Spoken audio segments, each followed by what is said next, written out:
Hi గారు, welcome to our channel. ప్రస్తుతం మనతో పాటు భరద్వాజ్ గారు సీనియర్ జర్నలిస్ట్ ఉన్నారు. వారితో ఒకసారి మాట్లాడదాం. సార్ నమస్కారం సార్. నమస్తే అండి. సార్, ఈ మధ్య కాలంలో సోషల్ మీడియా మాధ్యమంగా మనం కొన్ని క్రైమ్స్ జరగడం చూస్తున్నాం సార్ సర్వసాధారణంగా. ఇప్పుడు కూడా మియాపూర్లో అటువంటి ఘటన ఒకటి జరిగింది. ఒక అమ్మాయికి ఇన్స్టాగ్రామ్లో ఒక అబ్బాయి పరిచయం అయ్యాడు. ఆ తర్వాత అబ్బాయి అమ్మాయిని తీసుకెళ్ళిపోయి పెళ్లి చేసుకుంటానని నమ్మించి లైంగికంగా వేధించేసి తర్వాత అమ్మాయిని హత్య చేసేసాడు. ఇప్పుడు అది సెన్సేషన్గా మారింది. సో దాదాపు చాలా రోజుల నుంచి ఆ అమ్మాయి కనబడకుండా పోవడం, పేరెంట్స్ కంప్లైంట్స్ ఇచ్చిన తర్వాత నిన్న ఈ ఘటన వెలుగులోకి వచ్చేసింది సార్. మరి అయితే ఈ సోషల్ మీడియా ద్వారా ఇటువంటి ఘటనలు మనం జరగడం చూస్తున్నాం కదా సార్. దీన్ని ఏ విధంగా చూస్తారు? ఇప్పుడు ఈ అమ్మాయి విషయంలో అసలు ఏం జరిగింది, మీరేం చెప్తారు సార్ దీనికి సంబంధించి? అంటే గత నెల 20వ తారీఖు నుంచి అమ్మాయి కనిపించడం లేదు. పోలీస్ స్టేషన్లో కంప్లైంట్ ఇచ్చారు. అయితే పోలీసులు దీనికి సంబంధించి ఏ రకమైనటువంటి దర్యాప్తు చేయలేదు అనేది ఇప్పుడు తల్లిదండ్రులు అశోక్, అమ్మాయి ఫాదర్ చెప్తున్నటువంటి విషయం. ఓకే. అయితే ఫలానా వ్యక్తి అయి ఉండొచ్చు అని చెప్పి వీళ్ళే ఒక లీడ్ ఇచ్చారు. వీళ్ళు ఇచ్చిన లీడ్ ఆధారంగా వాళ్ళు అతన్ని కస్టడీలోకి తీసుకుని ఎంక్వైరీ చేస్తే తెలిసిన విషయం ఏంటంటే, ఇన్స్టాగ్రామ్లో పరిచయం అయింది, నేను పిలిచాను, వచ్చింది, మేమిద్దరం ప్రేమించుకున్నాం. అమ్మాయిని తన ఫ్రెండ్స్ దగ్గర పెట్టాడు. అతను పెట్టి అక్కడి నుంచి వాళ్ళిద్దరి మధ్య ఒక సెక్షువల్ రిలేషన్ నడిచినట్టుగా చెప్తున్నాడు. అయితే అమ్మాయి ప్రెజర్ పెట్టింది పెళ్లి చేసుకోమని. ఆ ప్రెజర్ తట్టుకోలేక చంపేశానని కూడా తను కన్ఫెస్ అయినట్టుగా చెప్తున్నారు పోలీస్ వర్షన్. అది అంటే ఇక్కడ ప్రధానంగా చూడాల్సిన విషయం ఏంటంటే, ఆ అమ్మాయిని లైంగిక వేధింపులు కాదు వాడు చేసింది. ఓకే. ఒక రకంగా నమ్మించి తీసుకెళ్ళారు. తీసుకువెళ్ళి వాడుకున్నాడు అనే అనాలి. అయిపోయింది. అయిపోయిన తర్వాత ఏదో ఒక అవగాహన ఉండాలి కదా. ఆ అవగాహన లేకుండా చంపేయటం అనేది, అంటే చాలా క్రూయల్గా చంపేశారు అనేది వాళ్ళే చెప్తున్నారు. ఎలా చంపారు, ఎక్కడ పాతి పెట్టారో కూడా చెప్పారు. ఆ పాతి పెట్టిన చోటుకు వెళ్ళారు, ఆ బాడీని తీశారు. గుర్తుపట్టలేని పరిస్థితిలో ఉంది ఆ బాడీ అని కూడా వీళ్ళు, అంటే చాలా తక్కువ టైంలో జరిగింది ఇది. ఆ అమ్మాయిని నమ్మించడానికి ఎన్ని డ్రామాలు ఆడుంటాడు ఇతను. ఎంత అంటే ఇద్దరి మధ్య ఒక రిలేషన్ ఏర్పడింది, అంటే ఒక నమ్మకం ఏర్పడింది, అంటే ఇంటి నుంచి వెళ్ళిపోయి అతనితో ఉండే పరిస్థితి, ఆ ఆలోచనకి డ్రైవ్ అయిందంటే అతను ఎంత నమ్మించి ఉండాలి అనేది కనుక ఆలోచిస్తే డెఫినెట్గా ఇది చాలా దుర్మార్గమైనటువంటి క్రైమే. ఇతన్ని అంటే మనస్తత్వాలు ఎలా తయారైపోతున్నాయంటే, అవతల వాళ్ళకి గౌరవం ఇవ్వాలి అనేటువంటిది లేదు వీళ్ళకి. అంటే వాడుకొని వదిలేయి అనే పద్ధతి. అలాగని పెళ్ళి చేసుకోవాలి అనేది కాదు. నీ అభిప్రాయం స్పష్టంగా అవతల వాళ్ళకి చెప్పాలి. చెప్పగలిగే పరిస్థితి ఉండదు. వీళ్ళు మోసం చేయటమే. అంటే అవతల వాళ్ళు దేన్నైతే బలంగా నమ్ముతున్నారో ఆ నమ్మకాన్ని తాము నమ్ముతున్నట్టుగా చెప్పి తనకున్న ఇతర ఇబ్బందులు ఎక్స్ప్లెయిన్ చేయకుండా వాళ్ళని ముందు కంట్రోల్లోకి తీసేసుకుని తనకు కావాల్సిన పని నడిపిస్తూ వాళ్ళకు కావాల్సింది ఇవ్వకుండా వాళ్ళు పదే పదే అడగటాన్ని వేధించటంగా భావించి, హెరాస్మెంట్గా భావించి దాడి చేసి చంపేయటం, ఇది చాలా దారుణమైన విషయం. జనరల్గా చాలా సందర్భాల్లో ఇప్పుడు అప్పు తీసుకుంటారు. తీసుకున్న తర్వాత అది రీపేమెంట్కి వచ్చేసరికి హెరాస్మెంట్ కింద భావిస్తారు. అవతలోడు అడిగినప్పుడు హెరాస్మెంట్గా భావించి వాడి మీద దాడి చేసే ప్రయత్నాలు కూడా జరగచ్చు. అలాంటిదే ఇది దాదాపుగా. అంటే ఆ అమ్మాయి నమ్మకాలకి తన నమ్మకాలకి తేడా ఉన్నప్పుడు అది ఎక్స్ప్లెయిన్ చేసేటువంటి పరిస్థితి ఉండదు వీళ్ళకి. రెండోది, అతనికి ఈ అమ్మాయి పెళ్లి చేసుకోమనటము, అతనికి ఇంటికి సంబంధించిన సమస్యలు కూడా ఏదైనా ఉండొచ్చు. అంటే తను ఇంట్లో చెప్పుకోలేని పరిస్థితి, లేకపోతే చెప్తే ఒప్పుకోరను, లేదు చెప్పి ఒప్పుకోని కండిషన్ ఉండటం ఏదో ఉండొచ్చు. ఉన్నప్పుడు ఇది నిజంగా ప్రేమ నిజమైతే ఈ ప్రేమించటం అనేది నిజమైతే అవన్నీ వదిలేసి అసలు ఈఎంఐ కోసం ఉండాలి కదా. ప్రేమ అంటే ఏంటి? అవతల వాళ్ళని చంపేయటం కాదు కదా, ప్రొటెక్ట్ చేయటం కదా. ప్రేమ అంటే ఒక రకమైనటువంటి గౌరవంతో కూడిన భావన. అంటే అవతల వాళ్ళకి స్పేస్ ఇచ్చి గౌరవించటం. అది లేదు. అది లేకుండా వన్ సైడెడ్గా వ్యవహరించటం, అవతల వాళ్ళకి కనీసం వాళ్ళని అర్థం చేసుకునే ప్రయత్నం కూడా చేయకపోవటం. ఇది ఈ మధ్య కాలంలో సోషల్ మీడియా కాంట్రాక్ట్స్ వస్తున్నాయి కానీ కాదు, ఇది మొదటి నుంచి ఉంది కల్చర్. ప్రేమలేఖలు ఇచ్చి రాసి ఆ ప్రేమలేఖల ద్వారా అట్రాక్ట్ చేసి అంటే ఒక రకమైనటువంటి వశీకరణ లాంటిదే అది. తమ కంట్రోల్లో తీసుకుని వాడేసుకుని వదిలేయటం, తర్వాత రకరకాలుగా వేధించటం, ఆర్థికంగా అంటే డబ్బుల కోసం బ్లాక్మెయిల్ చేయటం లాంటి కథలు కూడా ఇవేవి సోషల్ మీడియా లేని రోజుల్లో కూడా విన్నాం. వేధించటం, ఏవో ఫొటోస్ ఉన్నాయి ఇవి నా దగ్గర అని చెప్పి బెదిరించటం, చివరికి వాళ్ళు చచ్చిపోయే పరిస్థితి క్రియేట్ చేయటం, ఒకవేళ వినని పరిస్థితుల్లో తను కార్నర్ అయిపోతాననుకుంటే చంపేయటం. ఇలాంటి కేసులు ఇదేదో ఇన్స్టాగ్రామ్ వచ్చిన తర్వాత వచ్చినవి మాత్రమే కాదు, ఏదో పద్ధతిలో ఇవి నడుస్తున్నాయి. అంటే ఎవరో ఒకళ్ళని అలా లోబరుచుకోవడం. అందుకని ఈ కేసులు చూసినప్పుడు ఏమవుతుందంటే సమాజం ఒక్కసారి తల్లిదండ్రులు ఉలిక్కి పడతారు. ఇలాంటి ప్రమాదం ఏదైనా జరుగుతుందా మనకు కూడా అని చెప్పి అక్కడి నుంచి కంట్రోలింగ్ మొదలవుతుంది. కంట్రోలింగ్ మొదలై వీళ్ళు ఏం చేస్తున్నారు, వీళ్ళ ఫోన్లో యాక్టివిటీ ఏమిటి, సోషల్ మీడియాలో వీళ్ళు ఏ ప్లాట్ఫామ్స్లో ఉన్నారు, ఏ ప్లాట్ఫామ్స్లో ఎవరెవరితో వీళ్ళు ఏ రకమైనటువంటి డిస్కషన్స్లో ఉన్నారు అనేది చెక్ చేయడానికి ఏమన్నా అవకాశం ఉందా అని వెతుక్కుంటూ బయలుదేరతారు. ఆ పరిస్థితికి తల్లిదండ్రులను గెంటేస్తున్నటువంటి సందర్భం అది. వ్యక్తిగతంగా తమ ప్రైవసీలోకి తల్లిదండ్రులు వచ్చేసి వేధింపులకు గురి చేయటం కూడా సఫకేషనే. అలా పిల్లల్ని, పర్టికులర్గా ఆడపిల్లల్ని ఒక కార్నర్ చేసి వేధించటం అనేది జరుగుతోంది. అందులో భాగమే ఈ కేసు కూడా. ఒకవైపు బయట సమాజం అలా ఉంది, లోపల సమాజం అంతకంటే గందరగోళంగా ఉంది తప్ప అంటే గౌరవంతో కూడినటువంటి ఒక స్వేచ్ఛాయుత వాతావరణం ఆడపిల్లలకి కల్పించేటువంటి పరిస్థితి అయితే లేదు సమాజంలో. ఆ లేకపోవడం. రెండోది, ఒక వ్యతిరేక భావంతో చూస్తున్నారు ఆడపిల్లలు, మగపిల్లలు. చాలా సీరియస్గా ఇది సమాజంలో నడుస్తున్నటువంటి వ్యవహారం. అంటే వీళ్ళు హెరాస్మెంట్గా భావించారని చెప్పడం అనేది చాలా దుర్మార్గం కదా. ఆ అమ్మాయి నాకు భద్రత కల్పించాలి అని అడిగింది, దాన్ని హెరాస్ చేయటం కింద భావిస్తే ఏమనుకోవాలి వాడిని? నువ్వు ముందే ప్లాన్ చేసుకోవాలి, ముందే చెప్పాలి, ఇది నా ఇష్యూ, ఇది నా సమస్య అని చెప్పలేదు. చెప్పకుండా తీసుకొచ్చి తన స్నేహితుల దగ్గర పెట్టి నేను చెప్పినట్టు నువ్వు వినాలి, నా కంట్రోల్లో నువ్వు ఉండాలి అంటే అది ఎక్కడి దాకా వెళ్తుంది? అది బానిసత్వమే కదా ఒక రకంగా. అది అనుకుని వచ్చి ఉండదు కదా.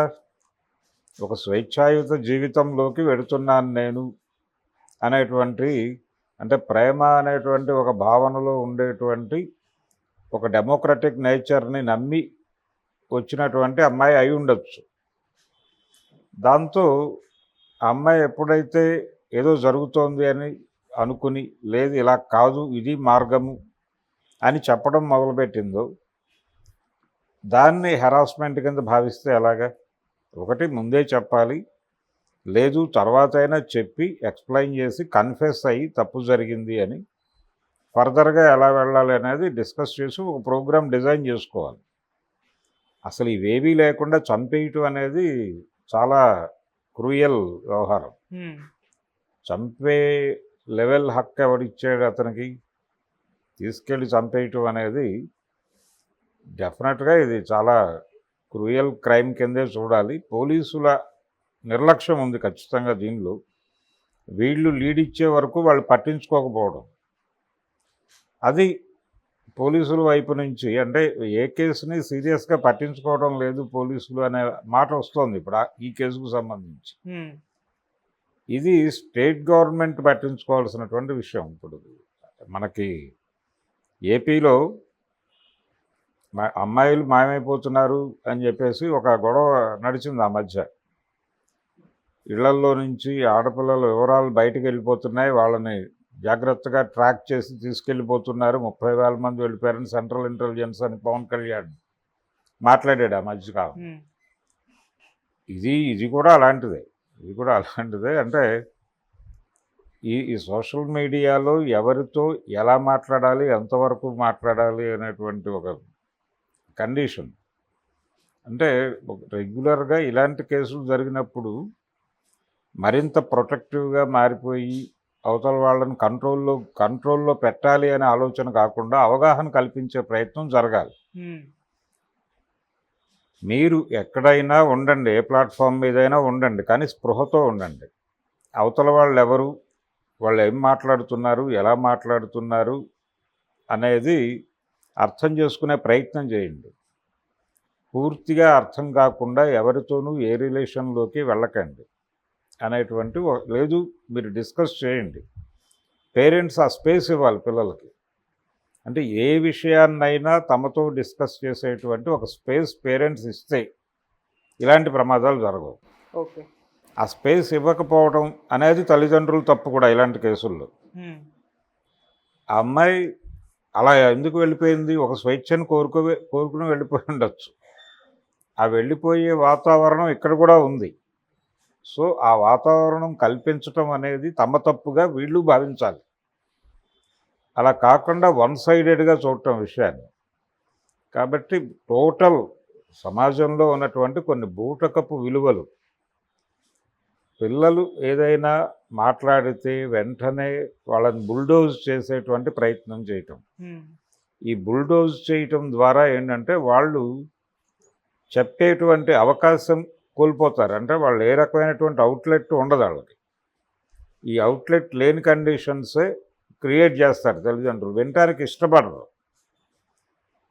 చెప్పినా కానీ ఇలాంటి పిచ్చివేషాలు వేయకు అంటారు తప్ప అసలు ఏమిటి, ఆ ఏజ్ ఏమిటి, వాళ్ళకు ఉన్నటువంటి ఎక్స్పోజర్ ఏమిటి, వాళ్ళతో ఎలా హ్యాండిల్ చేయాలి, వాళ్ళకి ఎలా అర్థం చేయించాలి విషయం, వాళ్ళని సక్రమమైన మార్గంలో నడపటం కూడా తమ రెస్పాన్సిబిలిటీ అని తల్లిదండ్రులు ఫీల్ అవ్వట్లా. ఆ ఫీల్ అవ్వకపోవడం వలన ఈ దారుణాలు సంభవిస్తున్నాయి. ఓకే, అందుకని ఖచ్చితంగా దీనిలో పేరెంట్స్ది భాగస్వామ్యం ఉంది, పోలీసుల నిర్లక్ష్యం ఉంది, అలాగే ఈ మొత్తం పరిస్థితిని అనుకూలంగా వాడుకుంటున్నటువంటి అతని కండిషన్. రెండోది, సమాజంలో మెయిల్ యూత్ సైకలాజికల్ కండిషన్స్ చాలా దారుణంగా ఉన్నాయి. ఎందుకున్నాయి అంటే దానికి రకరకాల కారణాలు ఉన్నాయి. అంటే ఒక రకంగా సెక్స్ రేషియో ప్రాపర్గా లేదు. లేకపోవడం అంటే ఆడపిల్లలు తక్కువ ఉండి మగపిల్లలు ఎక్కువ ఉండి ఇలాంటి గొడవలు ఉన్నాయి. దాంతో చాలా పెళ్ళిళ్ళు కావట్లేదు. గతంలో ఈ పిల్లకు పెళ్ళవుతుందా అని సినిమా తీశాడు వేజళ్ళ సత్యనారాయణ. ఇప్పుడు ఈ పిల్లాడికి పెళ్ళవుతుందా అని సినిమా తీయాల్సినటువంటి కండిషన్. ఈ కండిషన్ ఎందుకు వచ్చింది అంటే ఇదే కారణం. దాంతో ఆడపిల్లలు చాలా చూజీగా ఉంటున్నారు, ఆత్మవిశ్వాసంతో ఉంటున్నారు, వ్యక్తిత్వంతో ఉంటున్నారు. ఇది తట్టుకోలేకపోతున్నారు వీళ్ళు. తట్టుకోలేక వీళ్ళు పాత విలువలు పట్టుకొని వేలాడుతున్నారు. ఆడపిల్ల నాకు బానిసగా ఉండాలి అనే లెవెల్లో ఆలోచిస్తున్నారు. ఆడది బానిస అనేటువంటి వాతావరణంలో ఆలోచిస్తున్నారు. ఈ ఆలోచనలు చాలా, అంటే ఈ పార్కుల్లోనూ అక్కడ కూర్చునేటువంటి చాలామంది కుర్రాళ్ళలో ఈ రకమైనటువంటి అభిప్రాయాలు కనిపిస్తున్నాయి. ఈ ధోరణికి, ఇలాంటి ధోరణులను కనిపెట్టి వాళ్ళని గైడ్ చేసి నడిపించాల్సినటువంటి బాధ్యత ఎవరూ తీసుకోవట్లేదు. సమాజము ఆ బాధ్యత తీసుకోవట్లేదు. పేరెంట్స్, అంటే మేల్ యూత్ పేరెంట్స్ పట్టించుకోవడం లేదు. అలాగే దీనికి సంబంధించినటువంటి ఎడ్యుకేషనల్ ఇన్స్టిట్యూషన్స్లో కూడా వీళ్ళ అంటే పిల్లల సైకాలజీకి సంబంధించి వస్తున్నటువంటి పెడధోరణులని ప్రాపర్గా రీడిజైన్ చేయటానికి ఒక వ్యవస్థ లేదు అక్కడ. లేకపోవడంతో వీళ్ళు నటులుగా మారిపోతున్నారు. అంటే ఎక్కడికి ఏది కావాలో ఆ నటన చేసేసి తర్వాత వాడి పద్ధతిలో వాడు బిహేవ్ చేయటం అనేది జరుగుతోంది. ఇది ఇలాంటి దారుణాలకి దారి తీస్తూ ఉంటుంది. ఓకే. సో దీనికి సొసైటీ రెస్పాన్సిబుల్గా ఉండాలి. సుడిగుండాలని నాగేశ్వరరావు గారు ఒక సినిమా తీశాడు. దాంట్లో ఒక డిటెక్టివ్ నవల చదివి ఇద్దరు అంటే ఒక అమ్మాయి అబ్బాయి వాళ్ళ లవర్స్, ఓకే, ఇద్దరు డిటెక్టివ్ నవల్స్ చదివి ఒక క్రైమ్ అంటే ఒక పిల్లాడిని కిడ్నాప్ చేసి చంపేయటం అనే ఒక క్రైమ్ మనం చేయలేమా, అది అంత కష్టమా అని వాళ్ళల్లో వాళ్ళే అనుకుని ఒక చిన్న పిల్లాడిని కిడ్నాప్ చేసి ఒక స్కూల్ గోయింగ్ బాయ్ని కిడ్నాప్ చేసి చంపేస్తారు. ఆ చనిపోయినటువంటి కుర్రాడి ఫాదరు జడ్జి, ఓకే, ఓ జడ్జి గారి కొడుకుని చంపేస్తారు. వీళ్ళు దొరుకుతారు. దొరికిన తర్వాత వీళ్ళిద్దరిని తీసుకెళ్ళి జడ్జి గారికి ఇన్ఫామ్ చేస్తే జడ్జి గారు ఉద్యోగానికి రిజైన్ చేస్తాడు. ఒకటే కొడుకు ఆయనకి. ఉద్యోగానికి రిజైన్ చేసి ఈ నేరస్తులు ఇద్దరి తరఫున డిఫెన్స్ లాయర్గా అపీర్ అవుతాడు, డిఫెన్స్ లాయర్గా. దాంతో కోర్టు షాక్ అవుతుంది, ఇదేంటి మీ పిల్లాడిని చంపిన కేసులో మీరు డిఫెన్స్ అపీర్ అవటం ఏంటి అని. అంటే అప్పుడు తను చెప్తాడు, అయ్యా నేను నా కొడుకుని కోల్పోయిన మాట వాస్తవమే, కానీ వీళ్ళు ఆ హత్య చేయటానికి దారితీసిన పరిస్థితులు, సామాజిక బాధ్యత కూడా ఉంది, సమాజం కూడా రెస్పాన్సిబుల్లే దీనికి. వీళ్ళిద్దరిని విక్టిమ్స్గా మార్చేసి వీళ్ళకి ఏదో శిక్ష వేసేస్తే న్యాయం జరిగిపోయింది అనుకోవడం కుదరదు. ఎందుకంటే ఈరోజు నా కొడుకు అయ్యాడు, రేపు పొద్దున ఇంకెవడైనా అవుతాడు, ఇంకేదైనా జరగచ్చు. కాబట్టి ఈ సొసైటీ రెస్పాన్సిబిలిటీ గురించి మాట్లాడటం కోసం నేను దీన్ని వాడుకోవాలనుకుంటున్నాను తప్ప నా కొడుకు మీద సింపతి లేక కాదు. నేను దీన్ని గ్రెడ్జ్గా చూడటం లేదు, వ్యక్తిగత కక్షగా చూడటం లేదు. నా కొడుకుని సమాజం చంపేసింది అనుకుంటున్నా. ఈ రకమైనటువంటి విలువలు నడిచిపోతుండగా మనం ఎవరం పట్టించుకోవాలి. ఓకే, మనం అందరం స్పృహ లేకుండా ఉన్నాం ఇక్కడ. దీని నుంచి కనీసం స్పృహ పొంది మనం ఏం చేయాలో ఆలోచిద్దాం అని చెప్తాడే. అది ఆ సినిమా కంటెంట్. ఓకే. కాబట్టి ప్రతి క్రైమ్ వెనకాల సమాజం తాలూకా బాధ్యత, ఒక సామాజిక కోణం కూడా ఉంటుంది. దాన్ని సీరియస్గా పట్టించుకుని స్టడీ చేయాల్సినటువంటి అవసరం ఖచ్చితంగా ఉంటుంది. ఇన్ని ఉన్నాయి ఆ ఇన్స్టాగ్రామ్ మర్డర్ చుట్టూ. కాబట్టి ఎవరు ఎలా పట్టించుకుంటారు, ఎలా నడుస్తుంది ఈ కేసు అంటే ఇది సీరియస్గా డిస్కస్ చేయాల్సినటువంటి క్రైమే. ఈ డిస్కషన్ జరగకపోతే ఏమవుతుందంటే ఇలాంటి క్రైమ్స్ మరికొన్ని చూస్తాం. అంటే మన చర్మం మొద్దుబారిపోతే చేయగలిగింది ఏం లేదు. చర్మం మొద్దుబారకుండా ఉంటే కొంచెం పట్టించుకుని మాట్లాడుకోవాల్సినటువంటి క్రైమే. Okay sir, thank you so much sir.